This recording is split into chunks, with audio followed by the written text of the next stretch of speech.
ওরে আইয়ুবেরে আজাব দিলায় সর্বাঙ্গ জুড়িয়া,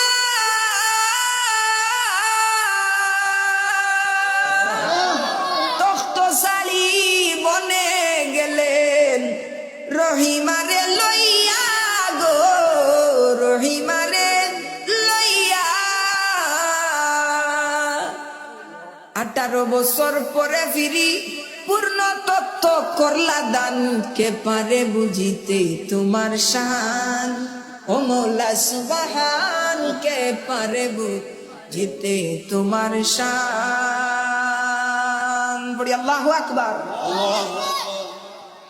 এজন্য রব্বুল আলামিন বলছেন, ইয়া আইয়ুহাল্লাযীনা আমানুত্তাকুল্লাহ, তোমরা আমি আল্লাহকে ভয় করো, ওয়া কুনু মা'আস সাদিকিন,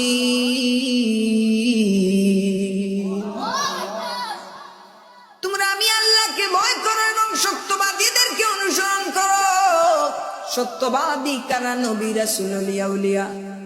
যদি কোনো মানুষ সত্যবাদীদেরকে অনুসরণ করে, তাদেরকে যদি ফলো করে, তাহলে তাদের অনুসরণে জীবনটাকে পরিচালনা করার কারণে তার গোটা জিন্দেগি উজালা হয়ে যাবে। নবী আইয়ুব আলাইহিস সালামের জীবন থেকে আমরা 3টা দিক পেয়ে যাই। একটা হলো আল্লাহর উপরে ভরসা, আরেকটা হলো আল্লাহর শুকরিয়া, আর আরেকটা হলো ধৈর্য। মানুষ যদি জীবনে এই 3টা জিনিস মেনে চলতে পারে গো, তাহলে রব্বুল আলামিন ওই বান্দার প্রত্যেকটা জিনিসকে আল্লাহ দামি করে দেবে। আইয়ুব আলাইহিস সালাম এত শুকরগুজার বান্দা ছিলেন, আল্লাহর এত ইবাদত করতেন, আল্লাহর এত ইবাদত করতেন যে আইয়ুব আলাইহিস সালাতু ওয়াস সালাম এমন কোনদিন নিজে খাবার খেতেন না যতক্ষণ না পর্যন্ত ভুকা মানুষকে তিনি খাবার খাইয়েছেন। সুবহানাল্লাহ। শয়তান একদিন আল্লাহর কাছে গিয়া বলল, মালিক, আইয়ুব আলাইহিস সালামকে তুমি সম্পদ দিয়েছো, আইয়ুবকে তুমি দৌলত দিয়েছো, এর কারণে আইয়ুব তোমার ইবাদত করতেছে। রব্বুল আলামিন বলেন, রে ইবলিস, আমার আইয়ুব সম্পদের জন্য নয় রে, আমি আল্লাহর প্রেমিক আমার আইয়ুব আলাইহিস সালাম, আমি আল্লাহর মহব্বতে আমার প্রেমে আমার ইবাদত করতেছে। আইয়ুব আলাইহিস সালাম এমন ইবাদত গুজার বান্দা ছিলেন, এমন শুকর গুজার বান্দা ছিলেন যে উনার ধন দৌলতের কোনো অভাব ছিল না। রব্বে কায়নাত উনাকে সোনার তখ্তের মধ্যে বসাইয়া রাখছিলেন। ইবলিস বলে, আল্লাহ তোমার আইয়ুব তোমার ইবাদত করতেছেন সম্পদ পাইয়া। ফেরেশতারাও বলেন, আল্লাহ ইবলিস যে এই কথাটা বলেছে, ওই কথাটা আমাদের কাছেও সত্যি মনে হয়ে গেছে। রব্বুল আলামিন বললেন, ফেরেশতারা রে, ক্বালা ইন্নী আ'লামু মা লা তা'লামুন, আমি আল্লাহ যা জানি তোমরা তা জানো না। এখন রব্বে কায়নাত আল্লাহর সৃষ্টি জগৎকে জানিয়ে দিল, আমার আইয়ুব আলাইহিস সালাম সম্পদের জন্য নয়, এবং আইয়ুব আলাইহিস সালামের পরীক্ষার মাধ্যম দিয়ে আল্লাহ রাব্বুল আলামিন দুনিয়ার মানুষদেরকে জানায়া দেন, তোমরা যদি 3টা জিনিসকে উপলব্ধি করো, তোমরা যদি 3টা জিনিসকে মানিয়া চলো রে, তাইলে তোমরা আমি আল্লাহর প্রিয় বান্দায় পরিণত হয়ে যাবে। আইয়ুব আলাইহিস সালামের পরীক্ষা শুরু হয়ে গেল। উনার কানে খবর আসলো, গো আল্লাহর পয়গম্বর, ও গো আল্লাহর নবী আইয়ুব আলাইহিস সালাম, গো আল্লাহর নবী আইয়ুব আলাইহিস সালাম, আল্লাহ রাব্বুল আলামিন তো আপনাকে অনেক সম্পদ দিয়েছেন, তার মধ্যে আপনার বকরির পাল ছিল অনেকগুলা, আপনার হাজার হাজার বকরি গুলা অদৃশ্য একটা আগুন আসিয়া জ্বালাইয়া ছারকার করে দিয়েছে। আমার পকেট থেকে যদি 100 টাকা পড়ে যায়, আমার কত খারাপ লাগে, আমি ওই টাকার জন্য কত পস্তাই। কিন্তু আইয়ুব আলাইহিস সালাম বললেন, রে তোমরা আসিয়া বললে আমার সম্পদ, আমার বকরির পাল জ্বালাইয়া ছারকার করে দিয়েছে। পরের দিকে আঙ্গুল তুলিয়া বললেন, রে আমার সাম্রাজ্যের মানুষেরা, এ দুনিয়ার মানুষ, ওই সম্পদগুলো আমার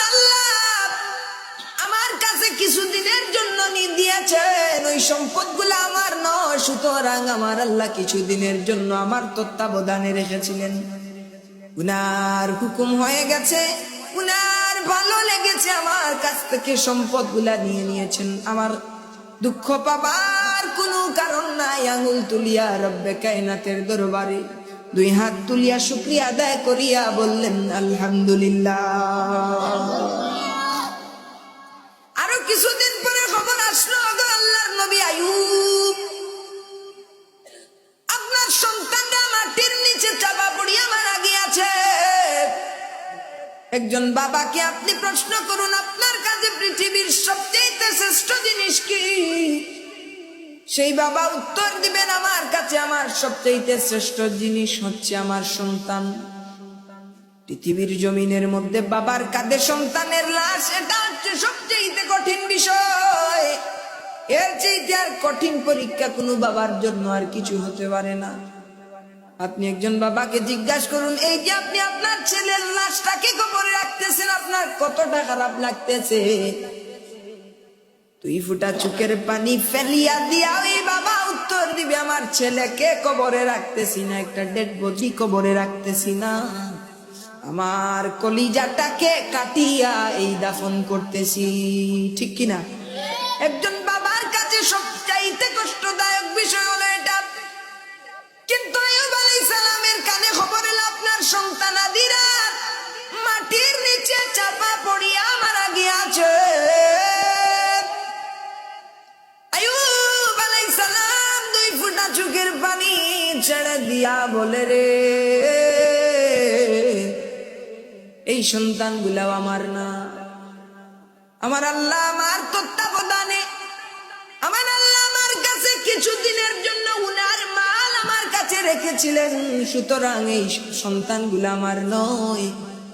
আবারও 2 ফোঁটা চোখের পানি ছাড়িয়া সন্তানের মায়া ত্যাগ করিয়া আমার আল্লাহর প্রেমে আইয়ুব আলাইহিস সালাম 2 হাতটাকে তুলিয়া দিয়া পড়লেন আলহামদুলিল্লাহ, সুবহানাল্লাহ। সম্পদ নাই, সন্তান নাই, কিছুই নাই, সবকিছু শেষ হয়ে গেল। হঠাৎ করে উনার শরীরের মধ্যে পচন ধরে গেল, কুষ্ঠ রোগে আক্রান্ত হয়ে গেলেন। উনার স্ত্রীরা উনাকে ছাড়িয়া চলিয়া দিয়া গেল। আইয়ুব আলাইহিস সালামের সম্পদ নাই, সন্তান নাই, স্ত্রী নাই, কিন্তু উনি লক্ষ্য করলেন যে আমার কাছ থেকে তো সবকিছু বিদায় নিয়ে গেল, কিন্তু রহিমা কেন আমার কাছে রয়ে গেল? সুবহানাল্লাহ। বিবি রহিমাকে ডাক দিয়ে বলেন, রহিমা,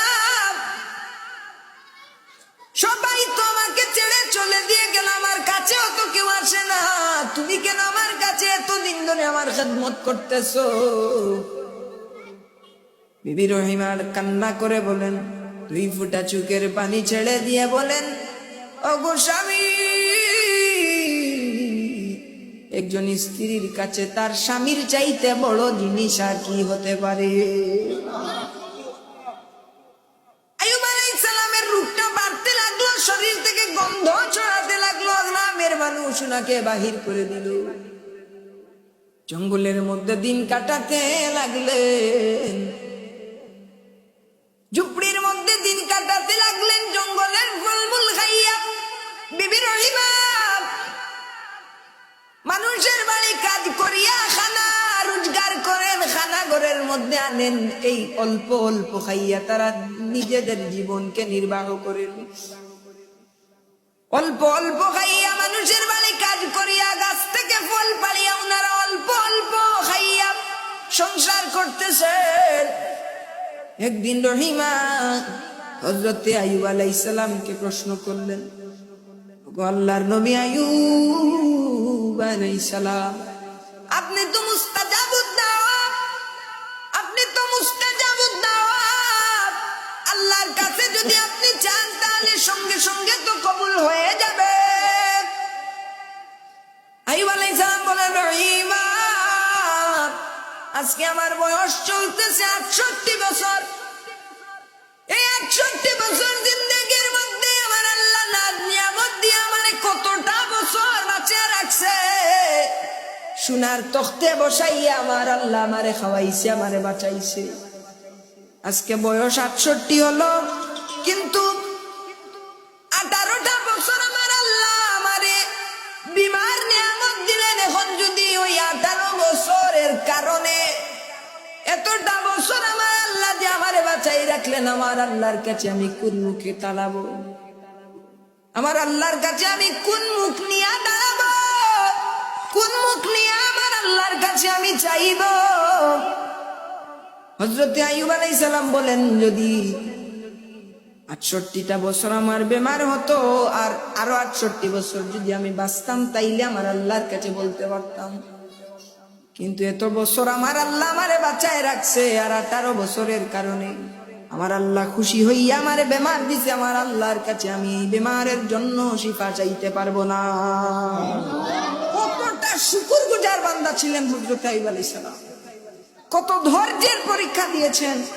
18টা বছর কি কম? আমার বয়সে তো 18টা বছর উনি কুষ্ঠরোগে আক্রান্ত হলেন। সমাজ থেকে মানুষ বিতাড়িত করে দিল, সম্পদ আল্লাহ কেড়ে নিয়ে নিল, রাজ্য আল্লাহ কেড়ে নিয়ে নিল, সমস্ত কিছু আল্লাহ কেড়ে নিয়ে নিল। কিন্তু আইয়ুব আলাইহিস সালাম একটা মুহূর্তের জন্য আল্লাহর জিকির, আল্লাহর শুকরিয়া, আল্লাহর ভরসা ছাড়ে নাই। সুবহানাল্লাহ।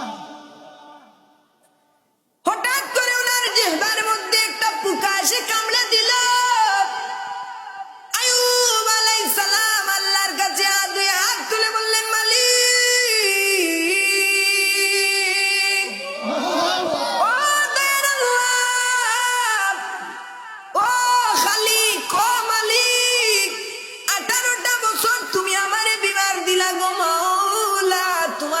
কোনদিন কিছু চাই নাই আল্লাহ।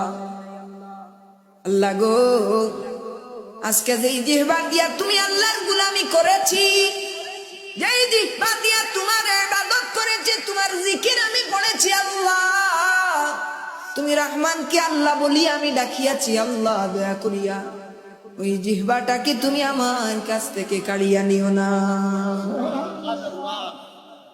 আইয়ুব আলাইহিস সালাম আল্লাহর কাছে বললেন,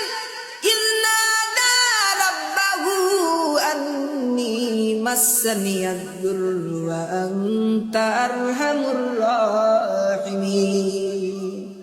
রব্বুল আলামিন খুশি হয়ে গেলেন, জিবরাইলকে ডাক দিয়ে বললেন, জিবরাইল, ও জিবরাইল, আর বিলম্ব করিও না, আর দেরি করিও না, জান্নাতি পানি নিয়ে আমার আইয়ুবের কাছে হাজির হইয়া যাও।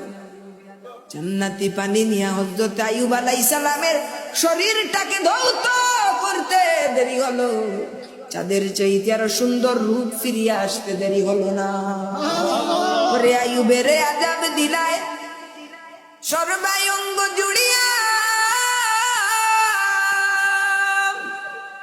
তখ্ত শাড়ি বনে গেলেন রহিমারে লইয়া গো, রহিমারে লইয়া। ওরে আইয়ুবের আযাব দিলায় সর্বাঙ্গ জুড়িয়া,